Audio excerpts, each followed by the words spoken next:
ઝઘડિયા તાલુકાના દધેડા ગામના પશુપાલક પોતાની ગાયો ચરાવી રહ્યા હતા. તે દરમિયાન ઝઘડિયા જીઆઈડીસીની એક કંપની બહાર ખુલ્લા પ્લોટમાં રહેલા રાસાયણિક પાણી પી લેતા ગણતરીના સમયમાં ચક્કર આવી ગાય ટપોટપ ત્યાં પડવા લાગી હતી અને એક પછી એક મોતને ભેટી હતી. જે પૈકી એક ગાયનો ગળપણ બહાર આવી ગયો હતો, જેને લઈ ભયાવહ દ્રશ્યો જોવા મળ્યા હતા. ઘટનાની જાણ પશુપાલકોને થતાં તેઓ સ્થળ પર દોડી આવ્યા હતા અને આ અંગે ઝઘડિયા જીઆઈડીસી પોલીસ મથકને ફરિયાદ નોંધાતા પોલીસે ગુનો નોંધી વધુ તપાસ આરંભી હતી.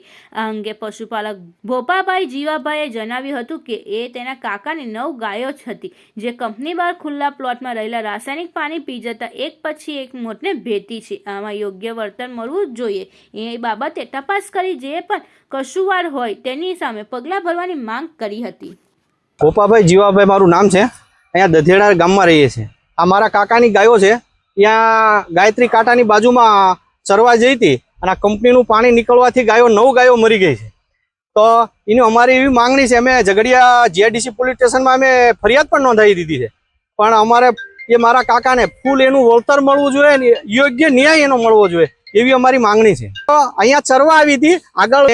આજે અમારી જે ગાયો મરી એ 9 ગાયો મરી ગઈ. પાછળ ચરવા આવી હતી કંપનીની પાછળ ખુલ્લી જગ્યા છે તેમાં, અને કંપનીનું પાણી બહાર નીકળ્યું છે. ત્યાં 2-4 પક્ષી પણ મરીલા પડેલા છે અને ગાયો ત્યાં ચક્કર ખાઈને ખાલી થોડીક જ દૂર આવીને મરી ગઈ.